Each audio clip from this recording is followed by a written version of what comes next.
This podcast is made possible in part by Patreon support, and I'd like to say thank you to a few people who have joined recently. Sidsada, Teresa. Teresa, I got your message on Patreon. It was a wonderful message. Thank you so much. Just such a nice, just really reassuring message. Thank you so much. I'm glad you enjoy the show. Moving on. Also, Jonathan Root, who is actually the guest for the, newest Japan Station episode. So it's crazy. Even before he was a guest, he decided to join the Patreon. Thank you so much. And one more, Pekka, who was already a patron but decided to up his pledge by quite a bit. Pekka, you're amazing. Thank you so much. You have absolutely no need to do that. None of you have any need to be a patron. I am not being a good salesperson here, but nevertheless, you are. And for that, I am super grateful. I mean, thank you so much. I have been really busy with work lately. So I want to keep doing this show and I intend to keep doing this show, but I'm trying to find ways to kind of make things more efficient so that I can still have it be a pleasant experience and not being something, stressful. So, one thing I'm considering is maybe hiring an editor or something like that. I don't know, but with a little bit of money, now it's possible to at least consider doing those things. So thank you so much, everyone, from the bottom of my heart. Thank you, Setsada, Teresa, Jonathan Rude, and Pekka. Thank you. If you want to join the Patreon and help me on this crazy thing that I'm doing, then you can go over to JapanKyo.com/Patreon, join for as little as $1 a month. Every dollar does help. So again, thank you guys. But anyway, let's get to the show. Okay, it is a restaurant where their primary clientele are families, or that they're hoping for. They don't like not let you in if you don't have kids. Sir, we can't let Bring you a in. Kid or you can't come here. Yeah.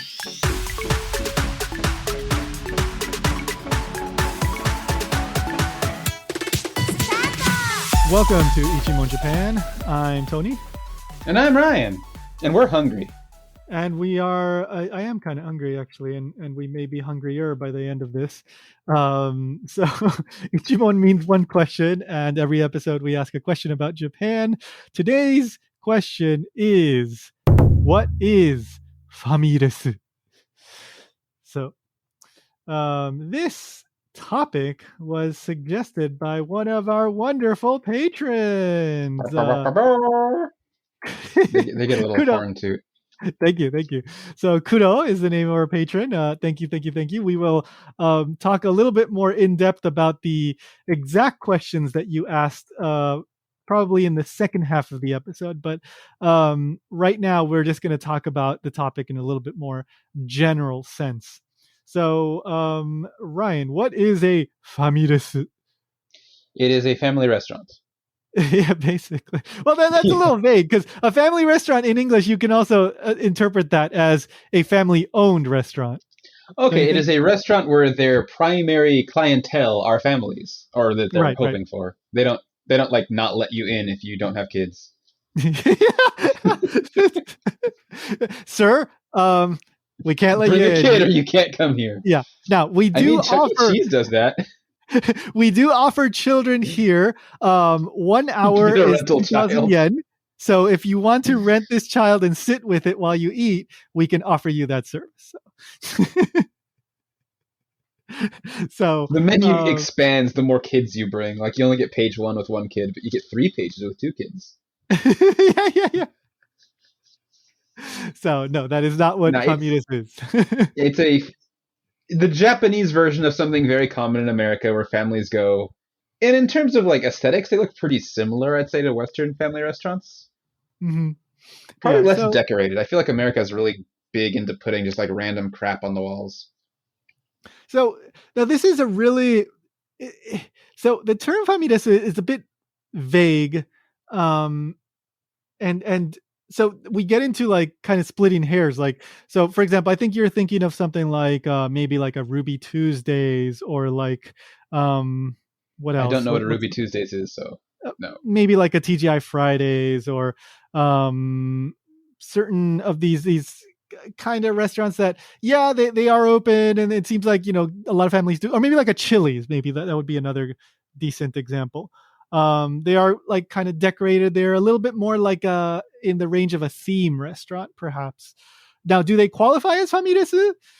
It all depends on how you define famiresu. Like, is famiresu like I would say that, are you talking about famiresu as like the Japanese style famiresu? Are you talking about restaurants in general that are, very much geared towards family? So I think If that's a the family ultimate. has ever entered it, they are a family restaurant. That's my definition. Okay, so then that is the, I think, the crux of the argument. It's like somebody that would think of it that way, and somebody that would go like, the famiresu is kind of its own unique genre within Japan. There's like, you can kind of say it's a little bit different from the stuff that you see abroad, even though there are many similarities. So, but the generally, okay, so yes, famiresu comes from the term family restaurant. It's a portmanteau. You get the fami and the resu, bam, you get famiresu. Now, the classic famiresu, as it's known in Japan, like if a Japanese person says famiresu, you're typically going to think, a place that is usually it's a little bit more spacious. It's not like a tiny ramen shop or anything like that. It's usually a bit more spacious. They will offer usually a varied menu. That even if it's like within a certain genre of like, they serve Italianish food or Chinese-ish food, they'll still have a pretty expansive menu. A lot of times they have like big pictures in the menus. A lot of times they have drink bars, which, you can get all you can eat. That's the iconic thing for me, is does it have a drink bar? Right. Yeah, you can just go up and you can fill your glass and drink as drink much. Drink bar means you can get refills for free, but they're do it yourself, because in Japan, refills are very, very rare. Fast food also does not give refills. Yes. So, yeah. And Costco does. Therefore, Costco is a family restaurant. So the glasses tend to be rather small, if I remember correctly. Yeah, I think it's because the drink bar is free. They want you to. Yeah, they don't want you to indulge too much. Well, it's not free. It's going to be like usually around 300 yen, I'd say. Right. Yeah, the refills are free, but you do have to pay for the service. I went to a shabu shabu place that had a drink bar. Therefore, it is also a family restaurant. See, but I'm being sarcastic, but it actually was a little bit of like a family-leaning shabu shabu place. Yeah. There are definitely places like that, and some of them do eventually. I don't know. Sometimes they do fall under the proper category of famiresu, and sometimes they don't, and sometimes they're very famiresu-ish. It's a really there's a lot of gray area, and this is exactly why Kuro asked us this. And again, we'll talk more about it at the end. But the classic famiresu, you kind of know it when you see it. There's gasto, there's joyful, there's what's another one? Saizeria. Saizeria is like the main one for me. They're very common all over the country. Gasto is pretty common in that was one of the first ones that I went to in Osaka, I think. I think we only have one gasto near me. Yeah, they're also very regional. Some of them aren't in like everywhere. Also Royal Host, Bamiyan. Oh, yeah. I mean, there is also Denny's. Yeah. There is a Denny's, but as we'll discuss further, even though it has the same name as the American chain of restaurants, Denny's, they serve different stuff. They don't usually. The menu is, I think, entirely different. Like, I think literally nothing shared. Well, assuming you don't count like iced tea as a shared item. Sure. Yeah, I think literally no food items are shared, but I think the look and environment is pretty much the same. I guess it's a little bit fancier in Japan. Yeah, it doesn't have the like crappy, low budget reputation that people in America think. Yes. For the record, I like Denny's if they're listening. I'm not trying to be down on it, but I know most of my friends get angry at me if I suggest Denny's in America. Look, I'm fine with Denny's. If somebody says, let's eat at Denny's, I'll eat at Denny's. But just the phrasing of what I'm about to say just is funny to me, so I'm going to say it. But a friend of mine in Florida one time described Denny's as filth on a plate. Honestly, I think Denny's is better than like the trendy family restaurants like TGI Fridays by a huge degree. Yeah, like I would. If we're gonna go into bashing, I think TGI Fridays is the filth on a plate. That place is horrible. I would not describe any of them as filled on a plate. I just found the hyperbole there as divinely amusing. So, but anyway, yeah, like Denny's fine, whatever, like nice big breakfast there, nothing wrong. Yeah, it's not fancy food, but it's perfectly fine. But anyway, the larger point here, sorry, we went off on a tangent, but is that, yeah, Denny's is a famiresu in Japan. They serve like Japanese style, some Westernish food, but they serve like the classic fare. If you ask Japanese people, they'll say the entire menu's Western, but you won't recognize anything on its restaurant. No, it's probably like hambagu and very like Western inspired Japanese dishes. I used to get some kind of turkey sandwich, I think, because it's hard to find turkey in Japan. Yeah, they do have sometimes burgers and sandwiches. They have a very. I think it doesn't have burgers. I think Gusto has a burger, but it's a very Japanese burger. Okay. At least off the top of my head, every family restaurant I've been to, I think they have hamburg, but they usually don't have hamburgers. Yeah. Like I said, Gusto. I think I even had a burger at Gusto, but it was like such a thin piece of meat and very Japanese-ish and not particularly satisfying in that circumstance. But yeah, for the most part, it's more a hambagu than hamburger. So the point is, yeah, there's a lot of these classic chains that fall under the famiresu umbrella. Now, what exactly, like, when did these originate and all this? What's the history? So according to the history that you find online, everybody seems to agree on this when you look it up. I don't know. They might all be citing the same propaganda, but I don't know. it all points to 1970. Prehistory in the Jomon era. Japan invented these. Yeah. Emperor, what's it, that guy? I can't remember that guy's name. Emperor Jomon. Yeah, there you go. Whatever. I don't know. That's not his name. That's not his name. No. I can't remember. Emperor Famiresu. Jemu. Oh my god, I can't remember. But anyway, the point is that the story goes that in 1970, in the Tokyo suburb of Fuchu, the first what we know today as family restaurant or famiresu opened, and that was a Skylark. Today, Skylark is known as Gusto, and Skylark survives, I believe, as the parent company of multiple famiresu chains, of which Gusto is one. And by the way, Gusto, I'm pronouncing it Gusto, but it's written Gusto, Gusto. In Japanese, it's pronounced Gasuto.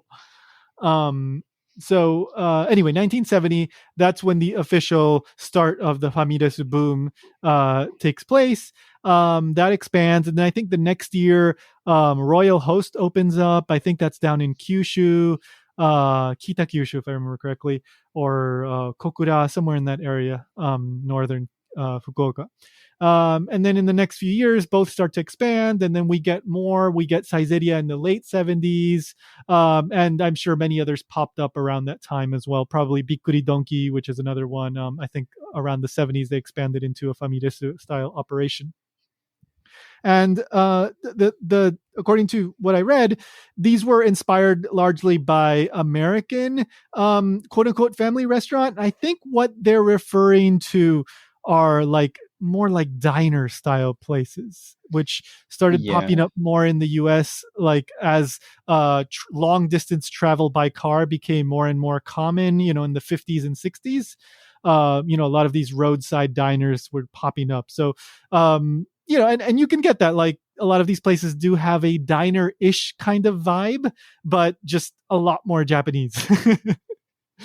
So, that really seems to be like what sparked it off. But the whole idea was, to cater to, families, to create these environments that were very like, how can I put it? Like it wasn't intimidating to enter. Like, you don't want to go to like a rundown little ramen shop in the middle of nowhere. That's more of a place where you might see like guys drinking and eating, I don't know, unhealthy food. You want to just have a nice little roadside kind of place where you could drive up and take the family to have a quick, cheap, affordable bite to eat. And then, you move on with your day. And so, one thing I was going to say when we talk about drink bars being iconic, if you're outside of the big urban areas like Tokyo and Osaka, I think these places always have their own parking lot. Yes. I think, as I said earlier, they tend to be a bit more spacious. So you do see them fairly commonly in more suburban and rural areas. And they can be kind of hangout spots, especially for younger kids, like maybe like high schoolers. They got nowhere else to go, they want to kill a few hours, they'll go there, just hang out, have something like order the drink bar and stay there for like 4 hours. Yeah, I think I went to one in Osaka that had a sign saying you couldn't do that because like junior high kids would like order one thing and then play Yu-Gi-Oh for 4 hours or something. Yeah. Because it wasn't like you couldn't stay, it was specifically you can't play card games, I think. Oh, okay. Yeah, like I know back in college, like some kids would go there to study. Some I think the Gusto in the university that was closest to the university I was going to was open 24 hours. I remember staying one night there pretty late.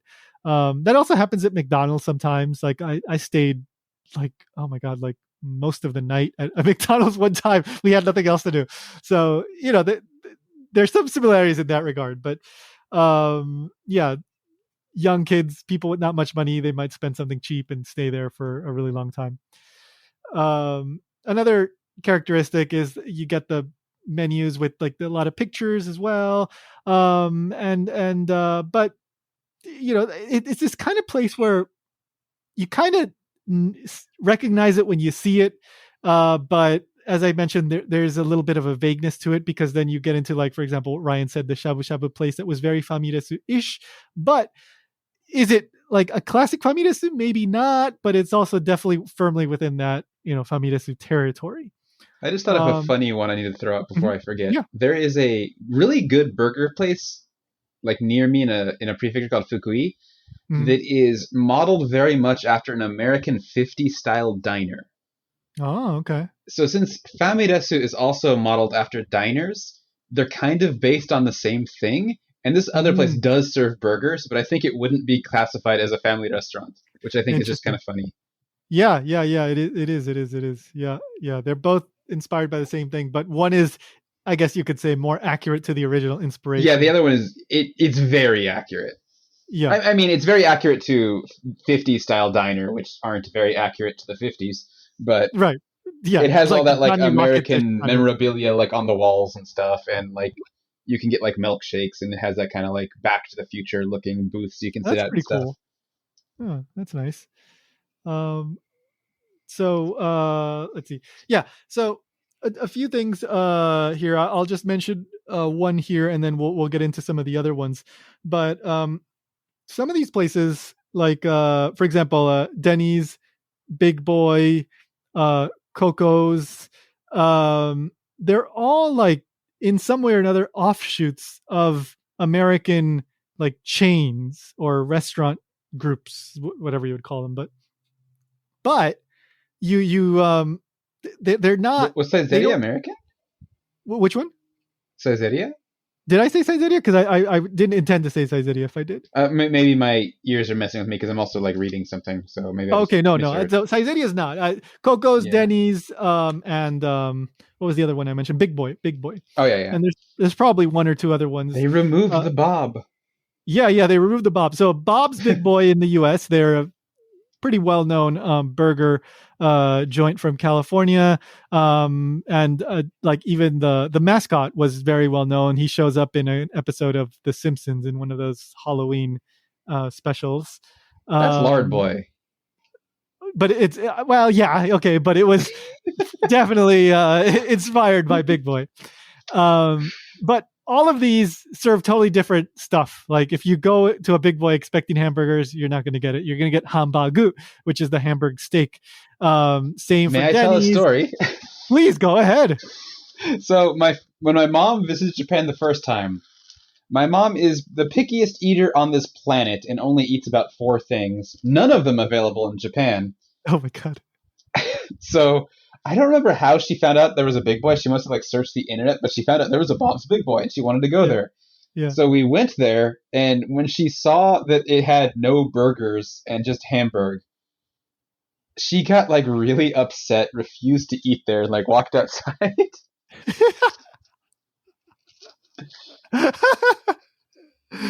I mean, when you go expecting She didn't something, get like angry or anything. It was just like very disappointed, I guess, is more accurate. yeah. No, I mean, I understand if you have your hopes set on something and then you get there and it's totally different. I can understand. Yeah, she did not create a scene. This wouldn't be something that would be like crazy forward or yells at statue or anything. But Yeah. we did go outside, and she was like, "Oh, I can't believe they don't have hamburgers." You know, it's tough. You know, I mean, hey, if you're a picky eater, it can be tough. So, but you know, I lived in a place that was like a 5-minute walk from a Big Boy in Kobe. Okay. So I've been to Big Boy multiple times. How can I put it? I don't dislike hambagu, but I rarely crave it. I'll eat it and I'll happily eat it, and there's good hambagu, but I rarely go out of my way to have hambagu. I think I'm the same. I don't think I've ever sought it out, but when it comes in like a bento or something, I'm happy to have it. Yeah. And I particularly enjoy the the Big Boy hambagu, because it was particularly like meaty. It was particularly thick. I don't know. There was something a little bit different about it. So I do like the Big Boy hambagu. So I still never had it. Oh, okay. Because my family's not welcome there anymore. Yeah. Now, nothing happened. It's just I don't live near one anymore. The last one I knew was in Osaka, and it wasn't really that close to me. Some of these are very regional. You don't get them all over the country. So anyway, you do get those a lot, but a lot of them also, like Joyful and Gusto, they're original Japanese creations. So I do have a few more interesting little side facts and stories, but we'll leave that for after the commercial, and then after that we'll get into Kuro's specific question. Hey guys, it's Tony, and I'm here. I'm back from Finland. As you may remember, I had gone to Finland at the beginning of June, and that's why I wasn't able to release an episode on June 7th of Ichimon Japan like I normally do. But hey, it's June 21st, so I released another episode, and here it is. You're listening to it, so hope you're enjoying it. I had a wonderful time in Finland. Absolutely loved it. Wonderful food. Got to meet one of the listeners. That was awesome. Got to visit a castle in the old capital of Turku. Got to visit the Moomin Museum. If you've been to Japan, you're familiar with Moomin.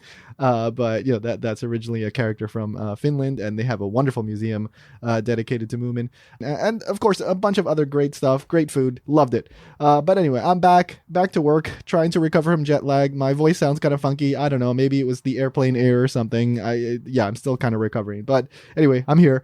And don't forget to check out the latest episode of Japan Station. It's on June 1st when I released it before I left on my trip.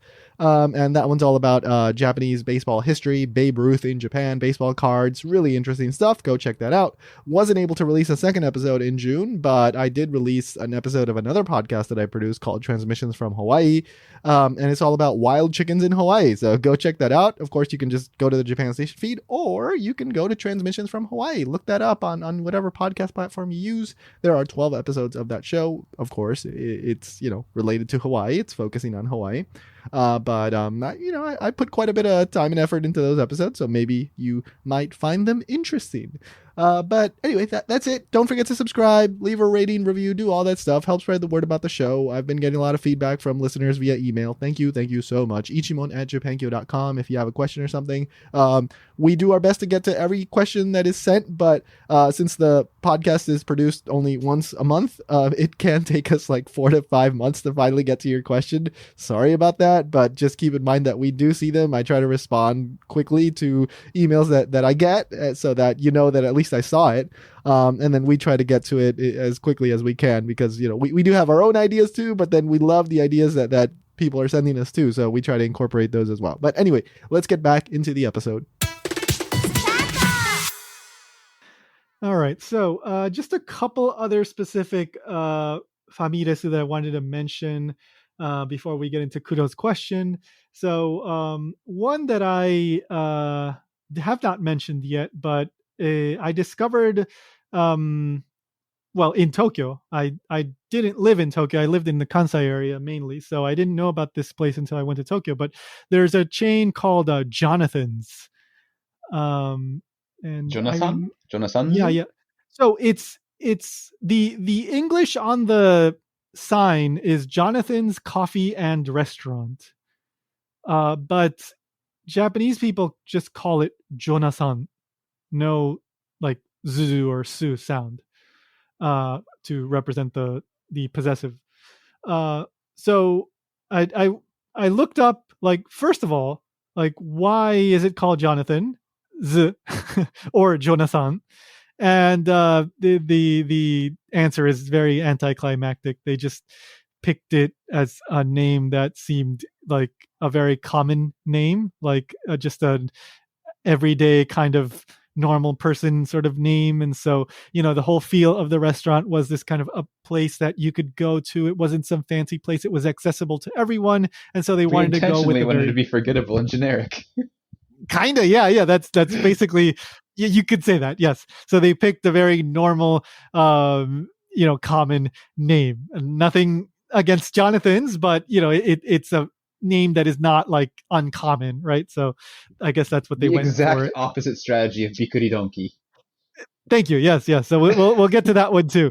But so they went with that, and this was, I think, in the 70s, around the the what's it called, the famiresu boom, I guess you would call it. I would name my restaurant Famiresu Boom, like all emoji. Oh my God, that's no one's forgetting that name. Yeah. So and then why is it Jonasan instead of Jonasan's, even though it's the apostrophe S there? Just because it's easier to pronounce. So Jonasan instead of Jonasan's. And I do agree that is easier to pronounce, but it's not what's written on the sign. So yeah, don't go looking for a Jonathan. There ain't no Jonathan. So another one regarding Bikkuri Donkey. So Bikkuri Donkey is such a memorable, such a like weird, just quirky name, and I absolutely love it. Yeah, it's great.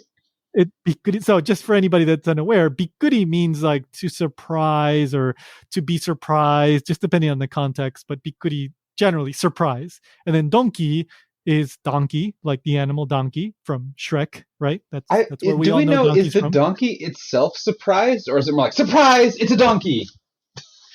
Because I hope it's the later one. I think that is not clear, but one. I looked up to see if there was some interesting story behind the name. And then in one article that I saw, the translation that they offered was odoroita roba, which means the donkey that is surprised. So the donkey is the surprised one in this translation. It's still ambiguous. It could be like, watashi o odoroita roba, and they just cut off the first part. Right. Well, yeah, exactly. Yeah. I guess it wouldn't be odoroi. Odorokaseta, but yeah. Dang it! I want it to be the donkey is surprising us. Like you go into the kitchen and you expect to see chefs, but it's just a donkey. There's not even food in the kitchen. Like you don't know where the food comes from. It's just a donkey. It's all donkeys. And then some guy behind you says "always has been" and pulls a gun out. What? That is a bikkuri. That's a meme. Like yeah. Oh, okay. I didn't know that meme. But yeah, it's not clear. Like, is the donkey the bikkuri? Is the donkey bikkuri in you? Is something bikkuri else the bikkuri? Yeah, I don't know. It's not clear. What bikkuri's you? What bikkuri's me? A donkey in the kitchen. That bikkuri's me. That would bikkuri me too. Yeah. So I one article that I found was the idea behind the naming was that the wish for the restaurant is that it would grow big and strong, much like a donkey, and they were fine with it even if this took a long time. So it was like a slow process, much like a donkey is known for being kind of a slow animal. So that was the idea for the donkey, but that didn't really offer any explanation for why the bikkuri was there. Well, it would be not great to just name your restaurant Donkey. But interestingly, Don Quixote, the abbreviation, the short version of Don Quixote, which is a popular like anything goes, almost Walmart-ish kind of but crazier store, chain store in Japan. People will shorten that to donkey. So when you hear that out of context, it sounds like donkey, but actually it comes from Don Quixote. It's just a portmanteau. By the way, there's a Don Quixote and a Bikuri Donkey in Mi City, like about a block from each other. So you could literally say, "I'll meet you between Donkey and Donkey." Yeah. So 2 different donkeys.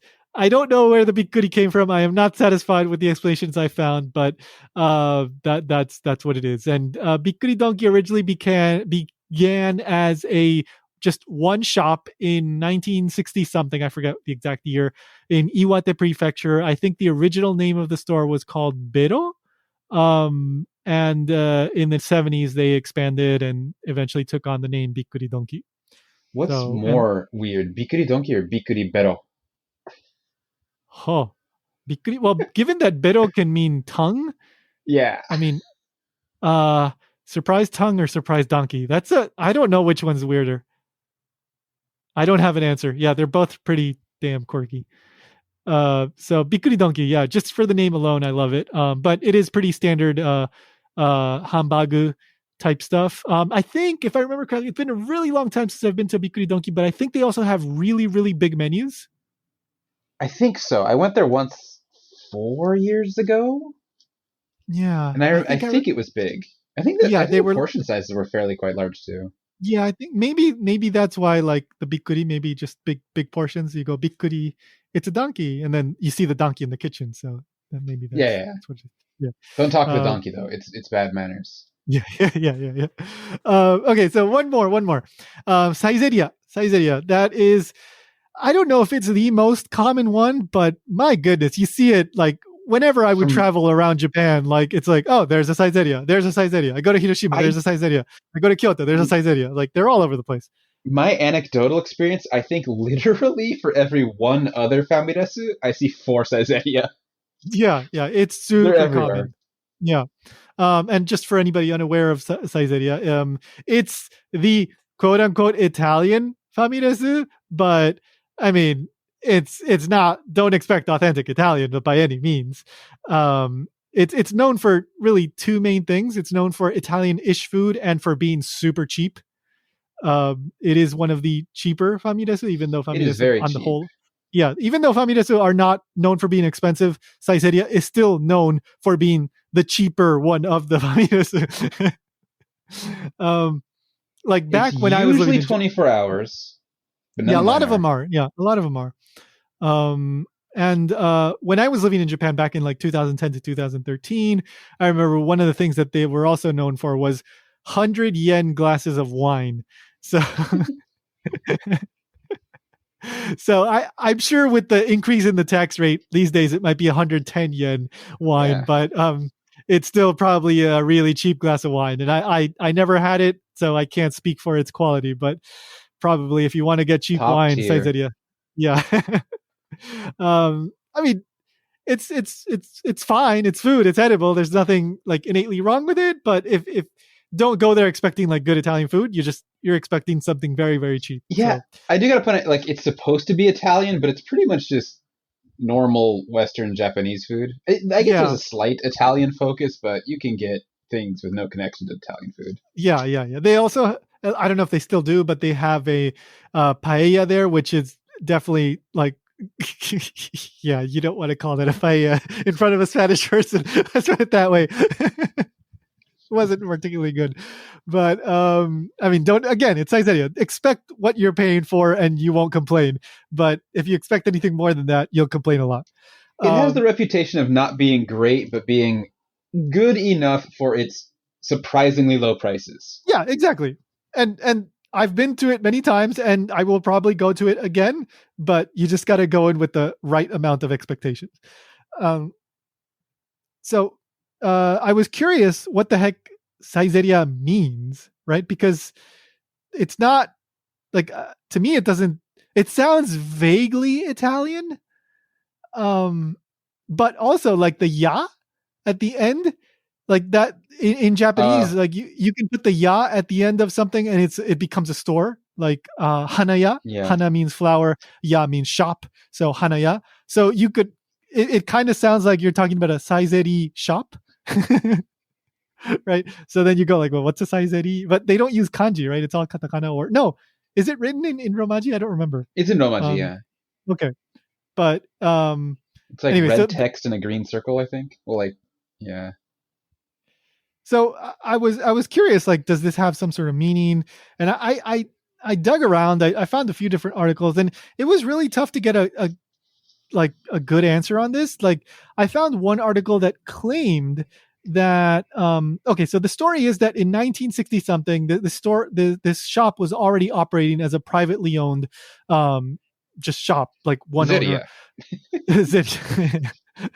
And it was in I think it was in Chiba, if I remember correctly. And so then this university student started working there, and eventually this guy took it over in the 70s and then started expanding it. But the store was originally called Saizeria, like that was the original name. So he kept the name and then just started expanding, and it turned into this big like national famiresu that we know it today.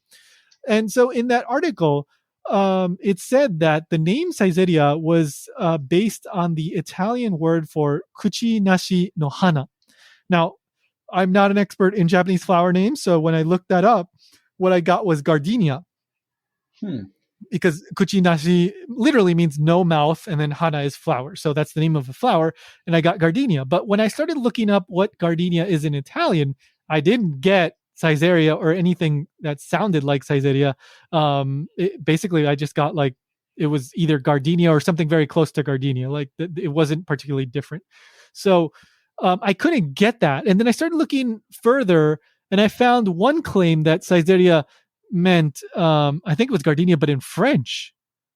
Again, I tried looking up in French, but I didn't get anything resembling Saizeria. So I don't know. I don't know if people are just claiming this and it's not true, or if there's just some obscure Italian word that I can't seem to pull up because maybe that's not used these days anymore. People just use something that sounds more like gardenia. I don't know. So if there's any Italian speakers out there, you can send me an email, ichimon@japankyo.com. Or tag me on Twitter @JapanKyo News or something. Let me know, because I couldn't find a good answer to this. I don't know if this is one of these, like, sometimes you get like made up English words and made up other foreign words in Japanese that kind of sound like that language's word, but they're not. They don't exist. And so I kind of suspect that Saizeria is that, but again, I don't really know. Considering this was like the 60s, right? I suspect he did. I mean, they didn't obviously have the internet. It could have literally been he asked a friend who he thought spoke Italian. He's like, oh yeah, Saizeria. And he's like, okay, Saizeria. Or it was, one of those know-it-all people that refuse to ever admit that they don't know something. So he just kind of like, I know Italian. Yeah. It's Saizeria. Yeah. Saizeria. You have to do it like that. Yeah. So, thank you, Tomohiro. I studied there for 2 years, of course. Yeah. And he was actually like, hiding away because he failed college entrance exams, and his cover story is that he went to Italy for 2 years. You'll never know. Yeah. So anyway, so that's Saizeria. It's all over the place. And one other thing, that university student that took over the shop, apparently when he started, he shifted the focus to more like Italian-ish food. I don't know how authentic it was back in the 70s, but whatever, the story is that he shifted the focus towards Italian food. It wasn't selling very well, and then he cut the prices by like 70%, and it became super popular. Is it Saizeria that's the one that it's like owned by a mathematics dude who like tried to calculate everything out to make it like affordable for people? Oh, I remember that story, and I don't know if that's Saizeria. Yeah, I don't remember. I think it was. But I don't remember the full story, but yes, one of these family restaurants is run by like some dude who wasn't like a business major, but was a math major. And he tried to like very carefully calculate, like, if they order this and they order this, this will go with this, and I want the price to be under 1,000 yen. Yeah. So everything came out cheap, and it all came out with like kind of funny prices where it's like 382 yen instead of just being like 400 or something. Right. Yeah, I think I saw that on Japanese TV in some special or something. But yeah. Oh, and also Italian food wasn't particularly popular, I think, in the 70s yet. And then in the 80s, there was a big Italian food boom. We talked about that in the bubble era episode a little bit. So if you want to learn more about that, go listen to that episode, all about the 1980s Japanese bubble economy. It is definitely quite popular still today. Oh yeah. And you get some really good like really good Italian food, pizza. You can find some good like stuff from people that actually went to Italy and learned there and came back, and just some top quality stuff. So you can also find Caesarea. And you can also find Caesarea. Yeah. Exactly. If you just have like 500 yen, you want to eat a cheap ass pizza, that's where you go, man. Get your pizza and wine for 600 yen. Yeah, exactly. If you're in the mood for that, and there's nothing wrong with that, go check out Caesarea. All right, it's all over the place. Okay, so let's get to Kudo's question here, because this is real quick. I was gonna say, if you are a tourist, you probably should go to Caesarea, just because it's a very like authentic Japanese experience. Not in the sense like traditional Japan, but like modern day. Everyone in Japan has definitely eaten there, probably like 20 times or more in their life. Yeah, I would say if you're only like in Japan 4 or 5 days, maybe don't go to Caesarea. But if you're there for like 2 weeks, go to Caesarea. You can check it out just for the story, just so you find out what we're talking about. All right, so what was the inspiration for this episode? The first questions we had were, what is the definition of famiresu, and is Sizzler a famiresu? Okay, and then keep going with the rest, because Are kaiten zushi famiresu, and how about TGI Fridays? Okay, so wonderful questions here, because we're going back to this whole thing that we were talking about at the beginning, how it can be kind of vague, right? Like some of these restaurants seem very famiresu-ish, but they're not classically classified as famiresu. So let's go one by one here.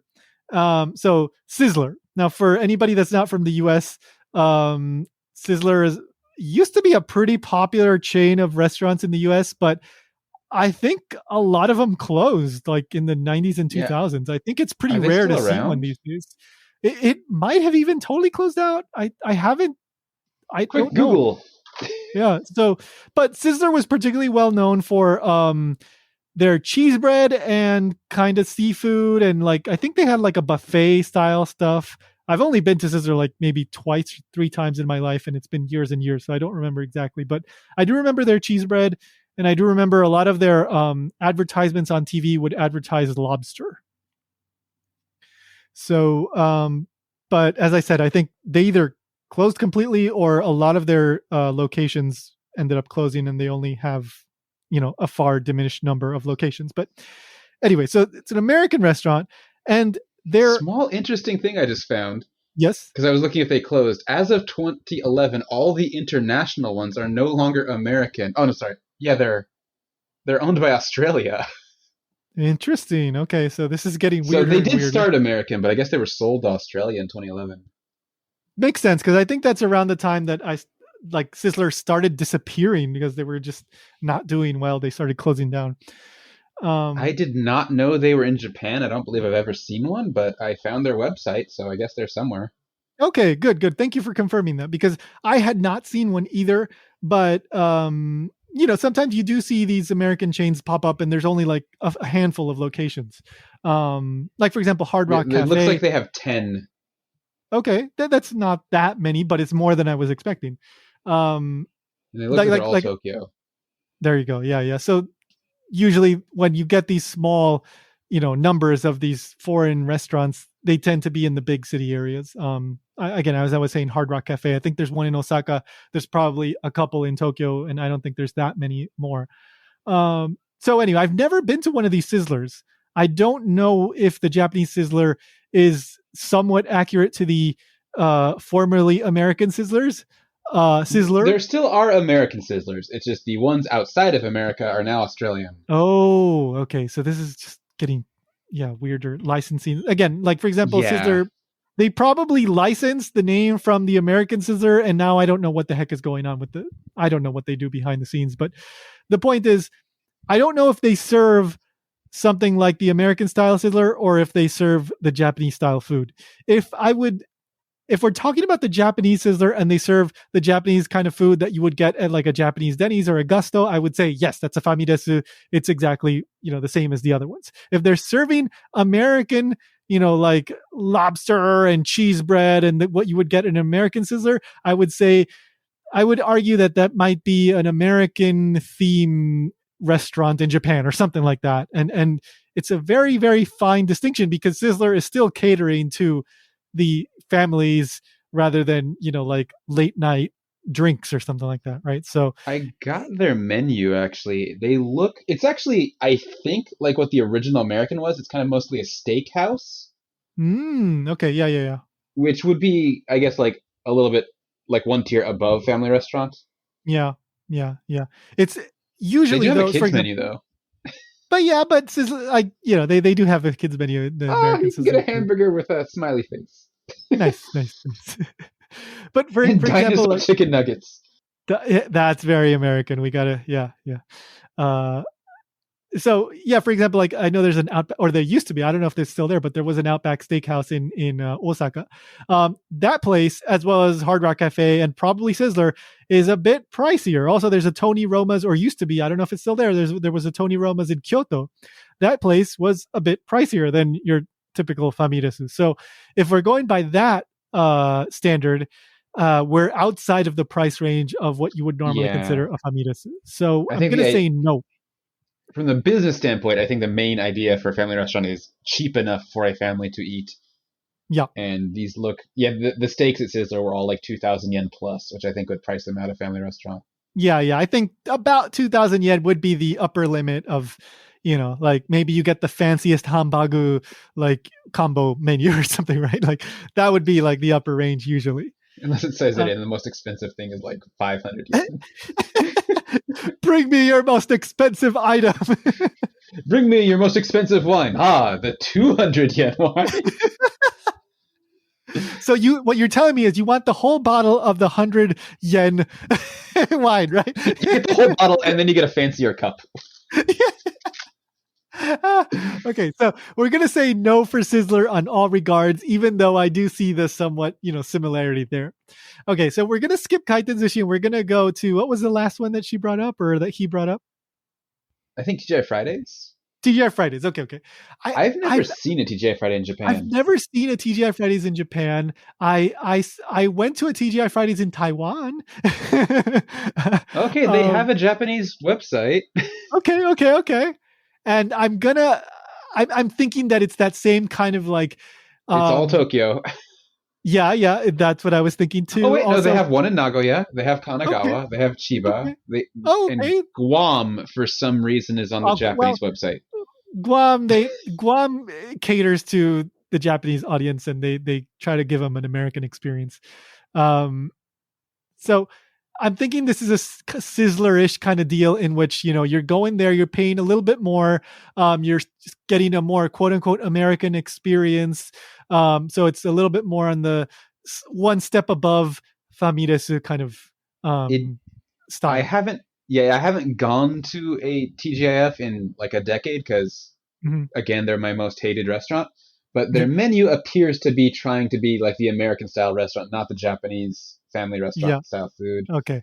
It's a bit cheaper than Sizzler, but it's all over 1,500 yen. Okay, yeah, that's a little, probably still kind of puts it kind of high.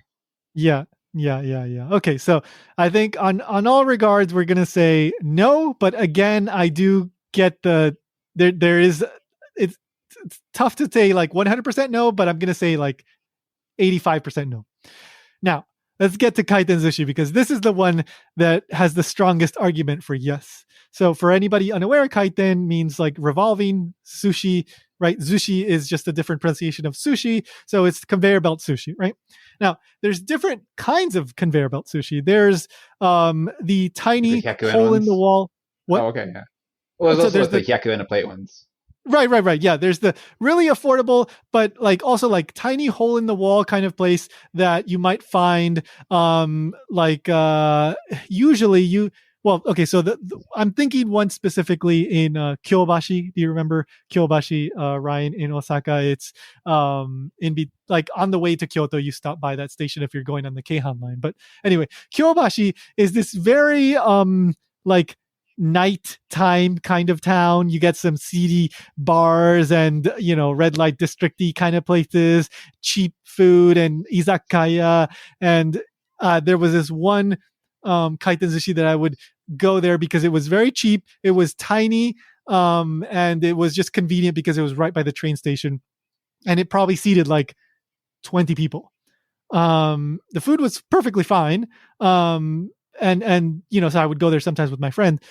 This is definitely not a famiresu, even though it is conveyor belt sushi. But there's this other kind of kaiten sushi like sushiro and kappazushi, and there's probably a few other of these big chains that I can't think of, but sushiro is one of the biggest ones that are very much like they're 99% like famiresu, right? Yeah. Brightly lit, very welcoming, cheap, like, a lot of times like 100 yen plates. They have a variety of food. Sometimes they'll even have like udon. They'll have desserts. They'll have karaage and hambagu sushi, like rice with the hambagu on top, like nigiri style sushi. And they very much cater to children. They'll have the little bullet train that you can order, and the bullet train will bring you your little order of whatever, your cake or your sushi to your table. And they do have menus too sometimes. And they're usually bigger, right? They're very spacious. A lot of these places do have parking lots, because if you're bigger, usually you're in a slightly more suburban or rural area. And yeah, their commercials absolutely, are geared at families. So I would say that classically you wouldn't consider any kaiten sushi as famiresu, but these are definitely like very famiresu. Do you know Kurazushi? Oh, yeah. I've been to Kurazushi too, yeah. Okay, for me, that's probably the most family restaurant one, because not only do they have the little bullet train things to deliver it, after you eat, you put your little sushi plates in like a return hole that kind of works like a little slot machine that plays a game. Oh, I remember that. Yeah. Yeah, it feels like this is totally designed to appeal to like the 6-year-old you bring with you. Oh, yeah. And me, and also me. Oh, but they're fun. They're absolutely fun. Like a lot of these places, they'll have like touch screen ordering, right? So you have a little touch screen on your table, and then you order whatever sushi you want if it's not on the conveyor belt at the moment. And some of these even have games, right? So you can like go through the menu, and you can find some games that you can play. So absolutely geared at kids or people that like games. I gotta point out too, Kurazushi has surprisingly good French fries. I have not tried their French fries. I make it a habit to try French fries in places you would not expect to have French fries. Okay. And theirs were very, very good. I love French fries and I love sushi, so hey, no complaints there.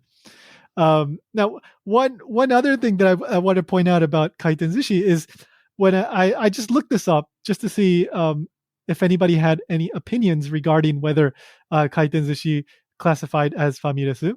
And I found an article in the Yomiuri website, the Yomiuri newspaper website, and the title was Naze kaiten sushi no famiresu ka ga tomaranai. And what that means is, why is the famiresuization of kaiten sushi not stopping? So basically, it's saying that a lot of these kaiten sushi are adopting things that you would associate with famiresu in order to appeal to families and things like that. So it's certainly being acknowledged that they're becoming more and more geared towards family. So in a way, yes, but the counter argument here is that when I was looking on Wikipedia to see a list of famiresu, there's a nice list there that organizes them by the parent company, because parent companies will own multiple famiresu chains. For example, Skylark owns Gusto, but they also own a bunch of other ones. But on that list, you didn't see any kaiten sushi. So that tells me that a lot of people don't typically qualify kaiten sushi as famiresu.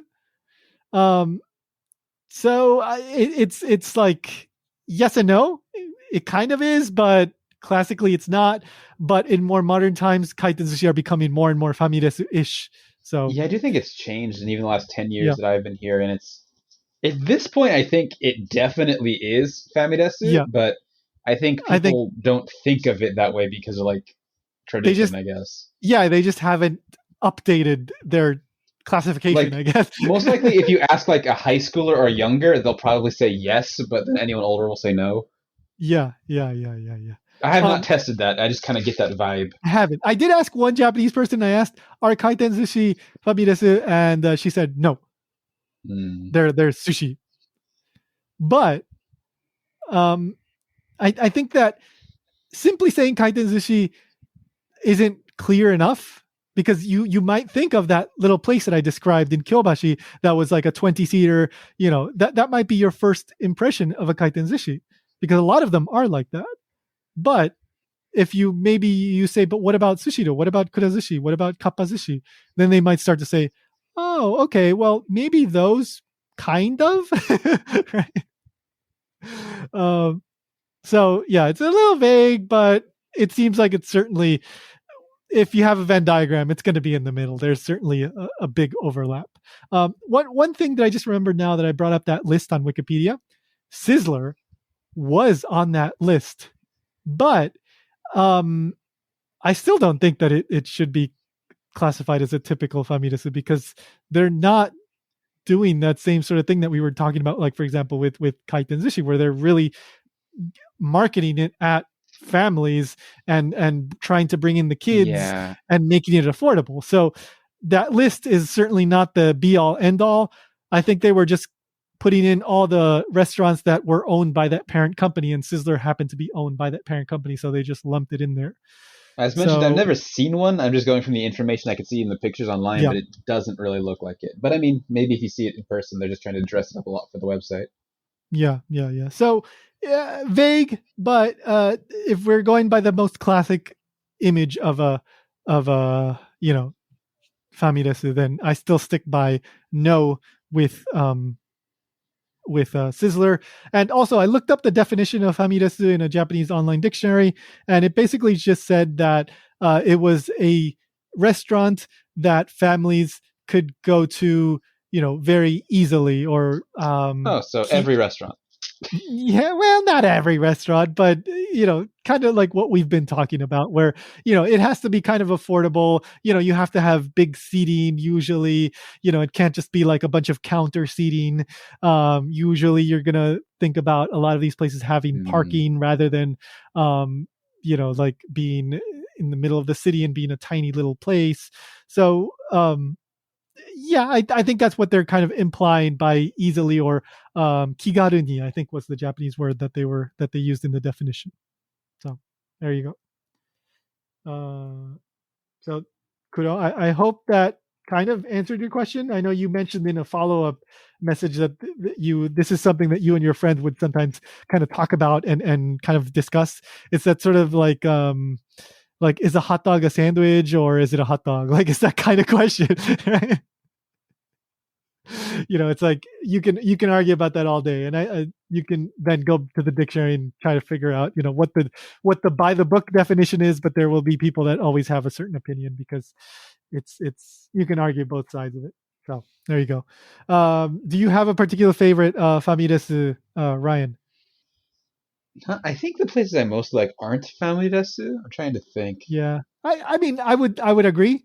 Usually I don't go to famiresu, but I don't dislike them. I went to a kaiten sushi place that is leaning heavily on the family restaurant style that I liked, called Sushi Kuine. Oh, I've been to one of those. Yeah, they had kind of rare fish, which I liked. I got barracuda. Oh wow, okay, I didn't. Yeah, I don't think I've ever had barracuda.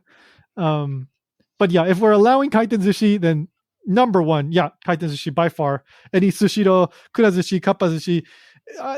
I love like super expensive sushi, but I also love like the cheap 100 yen stuff. I will eat any of those like super like childish like little nigiri sushi. I will eat all of that happily. I'll have the white cake that comes out at kappazushi. I'll eat it all. I absolutely love it. So we'll leave it at that. Go try Saizeria. Go have your get the upper end wine, the 200 yen wine. Yeah. Go do that. If you are glasses, the 100 yen wine.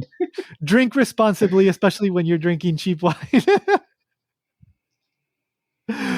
All right. Thanks for listening. Thanks for the patrons. If you have any questions, send them over. We love hearing from you guys. Sorry it takes us months to get to them, but and then months more to release them. Yeah, and then months to release them. It'll probably be like 6 months after. But anyway, sorry, we do get to them. But anyway, thanks guys. We'll see you next time. Bye.